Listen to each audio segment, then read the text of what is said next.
Good afternoon. In the last class, we have already discussed about solidification, methods of solidification, solidification variables, and methods to achieve direction solidification,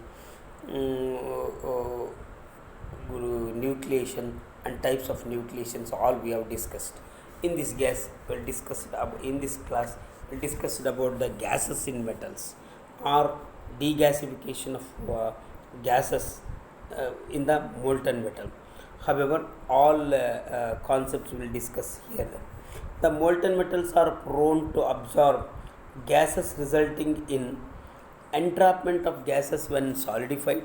The gases present in air or furnace atmosphere tend to get dissolved easily in molten metal because of high temperature prevailing and also due to the decrease in density of the molten metal. Hydrogen, sulfur dioxide, carbon monoxide, nitrogen, oxygen are some of the gases that are absorbed by the molten metal during melting. So these gases should be prevent because they change the metallurgy and properties of the molten metal after solidification. Therefore, entrapment of gases can be completely avoided during melting or during pouring into the mold. Then solubility of gases. The dissolution of gases is quantitatively expressed by a term solubility of the gases in the molten metal. This term solubility is defined as the amount of gas which can be absorbed by a given amount of metal under particular conditions of temperature and pressure. It is expressed as the volume of gas in cc per 100 gram of the molten metal at normal temperature and pressure conditions. The variation of the solubility of gases in metal as a function of temperature can be represented in a figure shown here. Then, so you look at this picture. Then the vertical axis gas solubility and in the horizontal axis temperature with variation of temperature. The while metal solidifying in a mold, then how the what gases it will be entrapped while it is changing its phases, then solid, liquid, and how it is vapor. Then all conditions during which the gases will be entrapped in the molten metal shown in the characteristic curve. Then the solubility of gases increases steadily with the temperature, and when it reaches the boiling point, then solubility tends to decrease. Then during solid to liquid transformation, solubility suddenly increases. The solubility of gas is proportional to the temperature and pressure for a given temperature. For a given temperature of solubility of gases, it is directly proportional to the pressure. Therefore, solubility is proportional to the square root of P. Then, therefore, S is proportional to P. Then S is equal to K into square root of P. At a given temperature, then so K is a constant. Coming to the solubility of elemental gases, then so equilibrium of solubility of hydrogen and oxygen gases in metal as are the common tendency. Almost all metal absorb oxygen and hydrogen gases and pose problems in a metal. The equilibrium between the hydrogen and oxygen is shown in figure 12, is shown in figure below. When hydrogen gas is more in the metal, content of oxygen gas is least and vice versa. The principle is used to control hydrogen gas by preferentially oxidizing the molten metal excessively. This excess oxygen is removed by the reduction technique by using fluxes. Then it should be noted that it is much easier to control any one of the gases at a time preferentially hydrogen normally. All it is shown in the characteristic curve. Then example for this, then in the case of aluminum metal, then hydrogen gas is allowed to dissolve rather than the oxygen. Then later hydrogen gas is removed by suitable treatment like degasser. Where in the case of melting copper is subjected to severe oxidation by using fluxes and then reduced by using some agents like phosphorus copper. Then so however, then normally hydrogen or oxygen are the major elemental gases dissolved in the molten metal. These gases can be removed one after the other by using some of the degasification technique.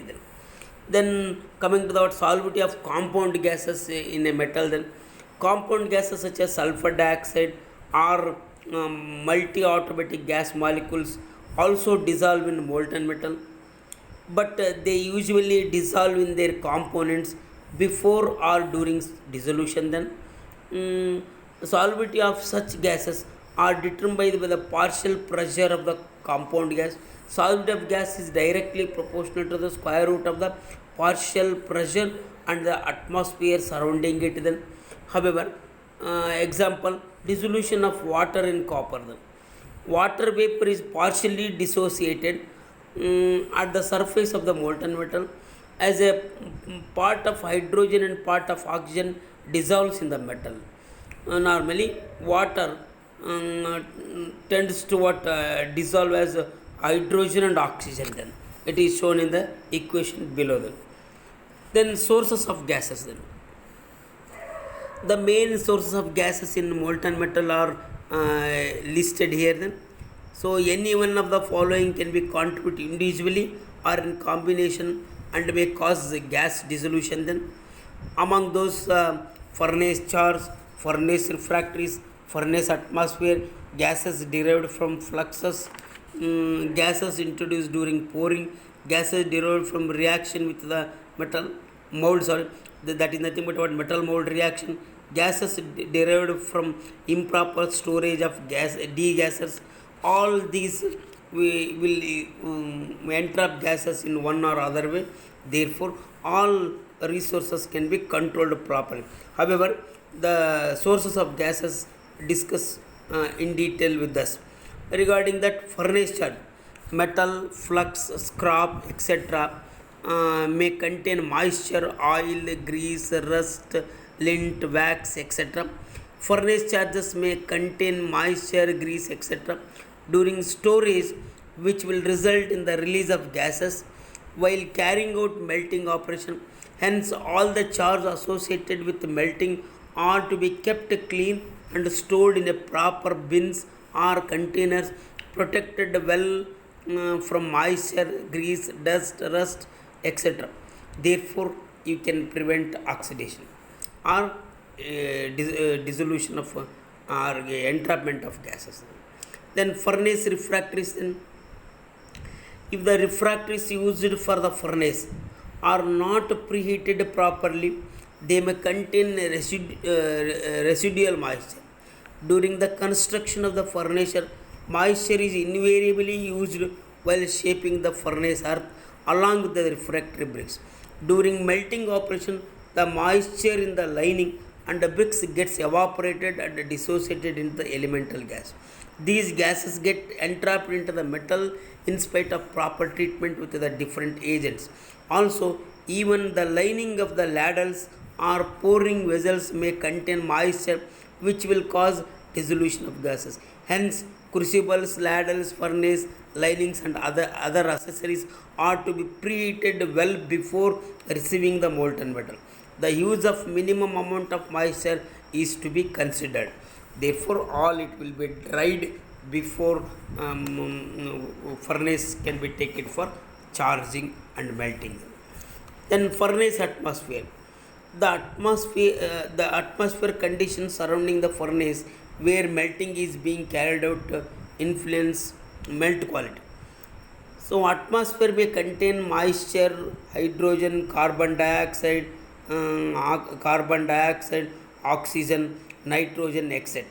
In addition, the fuel used for combustion will result in sulfur dioxide, carbon monoxide, etc. Both elemental and combined form of gases are thus present. The combined gases are split into the elemental gases. These elemental gases diffuse into the metal. Then, therefore, actual amount of gases generally generated is influenced by fuel, air, atmosphere ratio. Then, so, however, these can be controlled properly to avoid the elemental gases entrapment into the liquid molten metal. Then gases derived from flux residue. So flux, nothing but about particularly those used in aluminum and magnesium foundries. These flux contain deliquescent salts such as magnesium chloride or hygroscopic salts such as sodium chloride, and residues of these fluxes trapped onto the surface of the metal may cause gas absorption during remelting. Further, flux residue may adhere to the used crucibles and even penetrate their walls. Then, so that what absorb the moisture tend to what release hydrogen or oxygen elemental gases are dissolved into the liquid molten metal. Therefore, you have to properly control those. Then gases introduced during pouring. Then gas bubbles may be introduced in the molten metal during pouring from a height. Then the atmosphere gas gets into the melt as entrapped gases. Hence, molten metal has to be poured into the mold with the least amount of disturbance and a rapid phase to prevent too much exposure of the molten metal with atmosphere. Therefore, at the time of pouring molten metal into the mold, it may combine with the surrounding gases and entrap and may be soluble in the liquid molten metal. Therefore, you have to control all those. Then gases derived from reaction with the mold, nothing but about metal mold reaction. Then, so alloy are one of its constituents, and moisture present in the mold interact and hydrogen absorption takes place, especially when a reactive metal such as magnesium alloys are used. Even slight amount of moisture with the molten alloys result in metal mold reaction. So aluminum magnesium alloy shows metal mold reaction even with a very small magnesium content, that is magnesium less than 0.5 also. The effects of the reaction increases in severity with the increase of magnesium content when the mold contains even small amount of moisture. Therefore, these strongly react with the mold material and gases may release. Those gases will be entrapped into the liquid molten metal. Then at last, gases derived from improper storage of D gases. Normally, D gases are used for degasification. So these can be stored properly in a container or in a boxes. So and enclose those with the proper cover. However, D gases in the form of solid tablets, that is hexachloroethane tablets, are highly reactive and are prone to absorb moisture from the atmosphere when they are not completely wrapped with the polythene sheet. If the tablets subjected to the moisture absorption are used for degassing, then the molten metal will absorb moisture from these. So moisture will be absorbed into the molten metal, or it may be soluble in a molten metal. Therefore, these tablets should be clearly wrapped with the polythene covers to prevent entrapment of moisture. Then, what are the methods of minimizing gas dissolution? Gas dissolution may be minimized by keeping the metal free from moisture, dust, rust, grease, oil, lint, wax, and other foreign particles. Then keeping the furnace, nothing but controlling the flux gases, keeping the furnace atmosphere clean, or using moisture free bricks, lining material, etc. Then keeping the ladle free from moisture, keeping all the accessories used for melt preparation free from rust, moist, etc. Protecting the molten metal using fluxes, slag, etc. So therefore, by controlling all these, then you can avoid the entrapment of gases and dissolve such gases into the molten metal. Then what are the methods of degasification? However, then in one or other way, gases will be entrapped into the liquid molten metal. These gases should be separate from the molten metal, otherwise they may change the metallurgy or structure, or strongly changes the properties of the metal after solidification. Therefore, some of the methods used for degasifying the entrapped gases are listed here. Then before that, what exactly the degasification? Then degasification is the process of removal of gas from the molten metal or alloys. Degasification may be carried out in a different ways. Those are use of flux washing process, vacuum degassing, degassing with inert gases, use of solid degases, and other different methods can also be used. Then in coming to the first method, that is the use of flux. Then usually fluxes are used for degasification in non-ferrous metals. Example, in aluminium alloys, the surface of the molten metal is covered with the fluxes and gas dissolution can be prevented. Fluxes of alkali chlorides with or without fluorides are used as fluxes. So normally, and in sodium chloride, potassium chloride in the ratio of 1:1 is commonly employed. They are fused at 650 degrees centigrade, forming a low melting eutectic. The mixture lower the surface tension of the oxide films and get in between aluminum oxide and aluminum interfaces. Sodium chloride, potassium chloride, and sodium fluoride is used for most aluminum alloys to prevent oxidation, and a thorough cleaning effect results.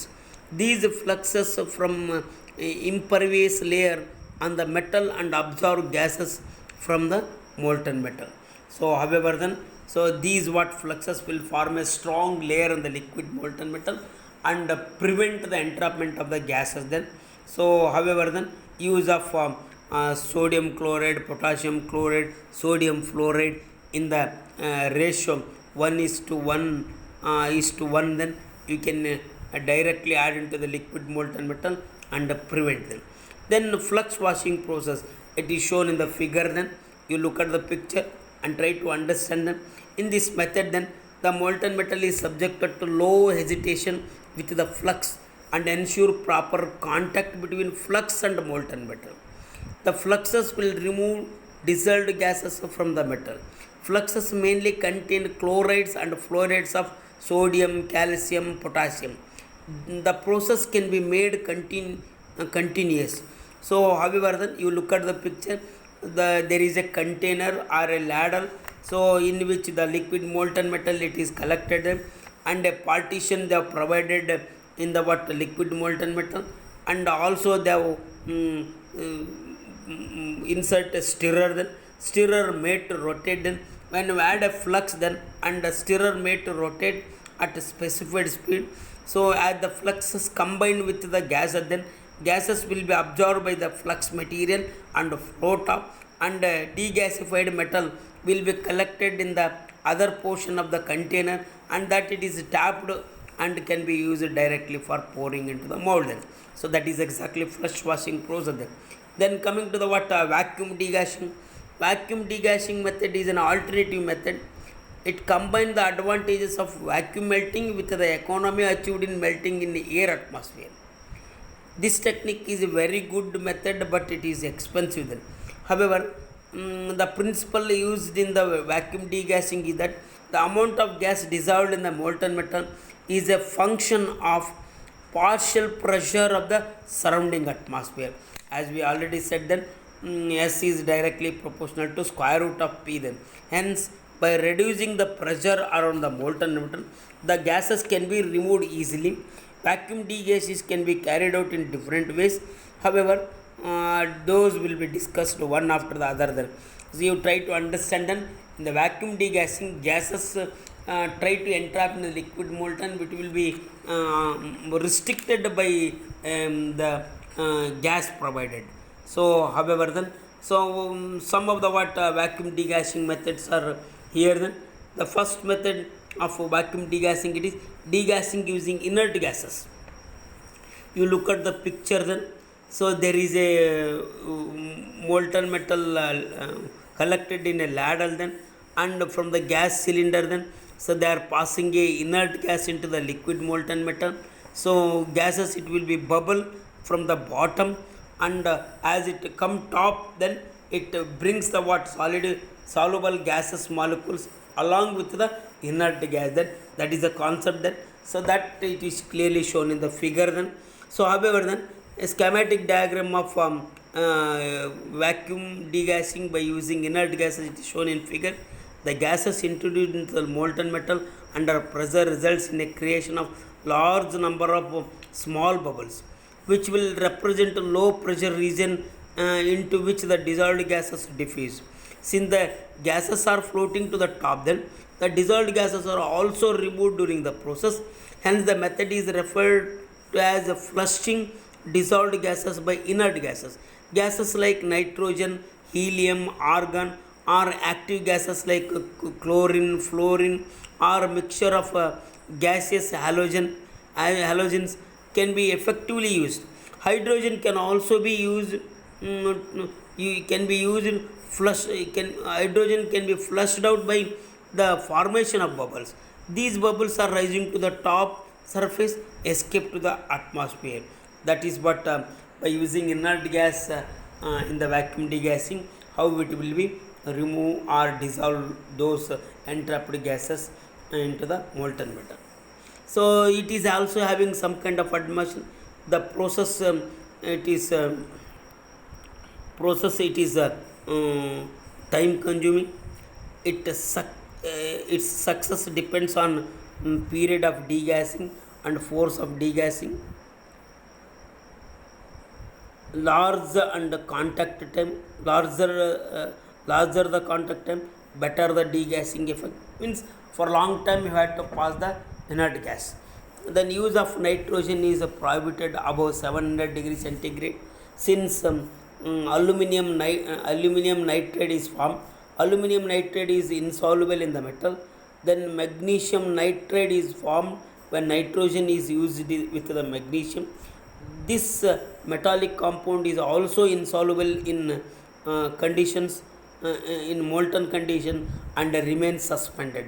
So this because of these reasons it cannot be used then. So use of solid degases, that is another vacuum degassing technique. It is clearly shown in the figure. You look at the picture then. So solid degases are inserted into the molten metal through the inverted funnel pipe arrangement with hole then. So tablets is kept at the bottom of the ladle. So figure shows the use of solid degases for degassing. Commonly used degassers are tablets of hexachloroethane, calcium carbonate. These are plunged and held beneath the melt surface. These decompose and complete the flushing action. These solid agents results in the generation of large number of gas bubbles throughout the molten metal, representing low pressure areas into which the dissolved gases diffuse and are flushed out of the molten metal. So however carbon hexachloroethane will decompose carbon and chlorine atoms. Then therefore carbon dioxide, monoxide and chlorine gases all can be removed by this technique. Then other methods such as static bath treatment, then it is also clearly shown in the figure. Then the static bath treatment used for vacuum degassing here shown in the figure. Then the metal is melted in air, taken in a crucible and is placed in a chamber which can be sealed or evacuated. After ensuring the complete degassing, pouring is done. However, the rate of degassing depends on the surface area and the mass of the liquid metal, the amount of stirring, etc. However, then in the vacuum chamber, if you keep the molten metal, other gases may not be entrapped, and entrapped gases by remove by adding fluxes. Then induction degassing. Figure shows the schematic diagram of induction degassing technique. Here the ladle containing the molten metal is placed in an evacuated chamber. Evacuated chamber shown in the figure. At the induction coil arrangement surrounding the ladle helps in induction melting melt circulation and evaluation of gases takes place. Then these gases are drawn away by the vacuum pump. Hesitation of the molten metal due to induction effect promote the efficient degassing.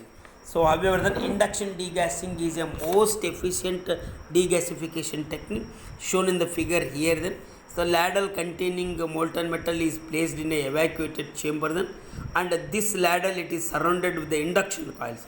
As the heat supply, then induction coil supplies heat to the molten metal, so it's boiled in a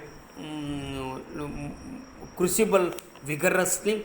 As it surrounds, then the gases will be come top, then so those gases it will be tap it out by the what, using a vacuum pump. Then therefore complete entrapped gases can be removed from the molten metal, and it is the efficient and effective method of removing entrapped gases in a liquid molten metal, and it is the most important degasification technique. Then though it is the more advantage than all other what degasification technique, process is quite expensive. Then however, because of its efficiency and good performance, it can be used for degasification of all kind of metals and alloys. So this completes your solidification chapter, then fettling finishing operation in the third module. Then however, then most commonly and repetitively asked all these questions in the examination, you try to concentrate more on this, and try to prepare well for the examination. Then thank you. Then